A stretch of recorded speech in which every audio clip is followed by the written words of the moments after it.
Yeah, I did American Idol in when I was 17. I think it was in 2013, and that was just like a little stint in my life, just kind of like a lucky thing that ended up falling into my lap a little bit. And so I got an audition. I ended up doing it, and I got.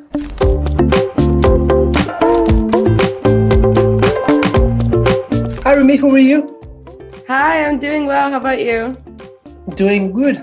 I've been following you since last year. I mean, I guess the lockdown was about to begin or something like that, and I just stumbled in Hello, Hello, Hello, and it was a very catchy song, and I really love it. And now you just released this remix EP. All your songs have been retaken by different artists, and given new life. So I want to ask about this process of sharing something that you created and give this freedom to other persons to do whatever they wanted to do. Yeah, well, it's been like a year-long process, maybe even more than a year for some of these songs. Like the Hot Chip remix has existed for probably a year at this point. I think at the beginning, when I was just releasing the songs, it was really weird to hear people reinterpret them. But as the songs have kind of been out in the world for a long time, and we've gotten more people kind of on board for the remixes, every time I got a remix back, it felt like Christmas, like a present. Like I loved it. I loved hearing what people, like what their creative mind wanted to do with the song. And I thought so many of these remixes are so special. And I really love them. I listen to them all in my car more than I do the original versions of the song. So I'm really happy with how it all turned out. Is there any remix that you said, damn, they made it better than me? That you love it more than the original song that you created? Oh yeah, definitely. I mean, yeah, the Sylvan Esso remix is insane.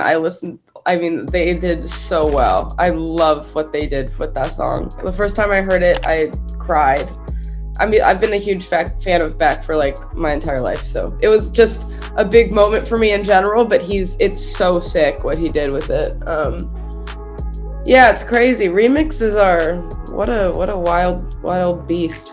Yeah, and I want to ask about your creative process, because it's not just that you are writing songs or doing songs, but as well you are very involved in the visual part of the songs, in your videos, in the artworks, and now you're very involved as well in this remix project. So I want to ask if you can share us what's going inside of this creative process for you, since maybe a couple of years ago when you were just writing these songs and thinking about it, put them out there. I mean, there's a lot that goes into it. I think that I'm very particular with what I like. And I really like surrealism. I'm just very drawn to anything surreal, like any artist that's doing anything surreal and kind of otherworldly, I really tend to love. And I really wanted my visuals to kind of give that like surreal, otherworldly, whimsical feeling, but while also being kind of grounded in like today, like the internet in 2020, 2021, like, which is kind of why I wanted to go in the direction of doing like the 3D scans and like continuing that into the remix packages as well, to like tie in my project before. And the inspiration really for my project before was like movies like Charlie and the Chocolate Factory and like Spy Kids and all of those like whimsy, like fucked up movies that I used to watch as a kid, and just like big colors. And I took inspiration from some of like Prince's music videos as well. I wanted to tie all of that in, and I think we ended up doing a good job making it really cohesive and kind of just like out of the box. And I really wanted to continue that in for the remixes, and like I love the visualizers that we have made for the remixes. I think they're so funny. And yeah, I also want to incorporate like some humor into my visuals as well, because my songs, like if you listen to them, they don't sound too serious, and like they're not, but they are. Like I want it to be the best of both worlds, like funny but also like a little bit of a mind fuck. And do you remember the first song that you ever wrote, and at what age? What was your age back then?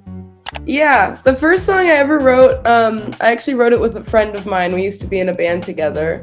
I think I was 14 or 15, and the song is called Carousel. It actually might still be on Spotify if you dig for it. I'm gonna dig about it. Yeah. But yeah, I started writing songs when I was about 14 or 15. Yeah, and did you write your lyrics specifically for the songs? I mean, or did you begin to write maybe some ideas or some prose poems and then evolve them into songs? Yeah, it kind of depends on the song. For my early song Guy, that one I had written a couple like of the verses before I actually went in and wrote the song. But for a lot of the songs, for most of the songs, they're all written in the room on the day. I tend to be very improvisational with my writing, and like whatever kind of is inspiring me that day, I kind of want to put it on paper. But there have been times when I'll take some poetry that I've done and put it into the song. I read that when you were a child, you were listening. Obviously, you just mentioned Prince, but as well you were mentioning things like Tool and Guns N' Roses and this kind of heavy metal bands that in some form have inspired you. Yeah, definitely. I mean, Guns N' Roses, they were like my dad's favorite band, so I listened to a lot of Guns N' Roses when I was young. I mean, and I just love the energy of it. I think it's insane. I think the songwriting's amazing. And I love how big it is. Like, I just love kind of that like wall of sound. I think that's awesome. And then with the bands like Tool and Soundgarden, and Fish, I listened to when I was in high school. I got into those bands a little later, but I think the way that they inspired me was just being experimental, just having a much more experimental mindset with their music. And it was like weird. And like, especially when you're a kid, you're listening to the radio mostly, except for like whatever your parents are listening to. Like, discovering those bands was very like mind-opening for me. So I was like, whoa, like people are doing different stuff. So yeah, I think that's what inspired me about those bands. That's good. And also I want to ask about you were Olympic skier. And then you decided to quit that and to focus on music. So how was that transition, and how did you took that decision? You were every weekend to Lake Tahoe or something like that? Yes. Yeah, I think, I was skiing for about 10 years, racing like very competitively and very seriously. I think it got to a point where I was so burnt out from it, and I was already kind of pursuing music on the side as well, like since I was in 6th grade probably, so since I was 10 or 9 or 10. And that skiing was like going like this, and like music was coming like this, and it kind of just made it an easy transition for me. I just one day was like, wait, I don't want to do this anymore. And I was already making music and playing in a band, so it was kind of easy, and I just ended up shifting my focus. But yeah, it seems like it was like a major decision, but at the time it didn't feel too gut-wrenching. And then you came to American Idol. It was like 2014, and after that you just refocused into music, but as well in an academic way, to say it. Yes, yeah. So yeah, I did American Idol in when I was 17. I think it was in 2013, and that was just like a little stint in my life, just kind of like a lucky thing that ended up falling into my lap a little bit. And so I got an audition. I ended up doing it, and I got kind of far, like top 100. It was a fun experience, but definitely like not for me. But I already had known that I really wanted to do music professionally in some capacity. And to me, I'm from the Bay Area. There's not a big music scene. So the most logical thing for me was like get out to LA. And that was through going to school out there. So I went to college at USC and I studied music for 4 years. And have been in LA ever since then.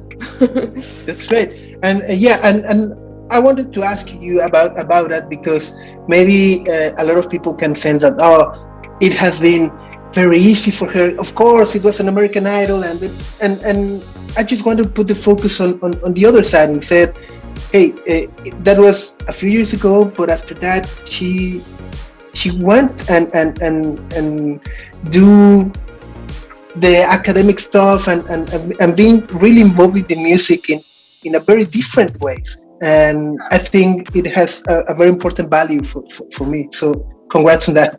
Thank you so much. Yeah, that's interesting. I mean, if people think that, I got like 30 seconds of airtime on American Idol. So, yeah, I don't think it did too much for my career. But yeah, that's funny. School definitely helped a lot more, I think, than American Idol did. I want to thank you for your time, and I got the last question, and I need to ask you this. And do you have the answer to the question, love, where does it go, since writing Woo? No. Absolutely not. I wish I did. I so wish I did. I still ask myself that question every day. Honestly, it haunts me. It haunts me in my sleep. I will let you know when I do, though. Please. That's great, Remi. It has been very nice to chat with you.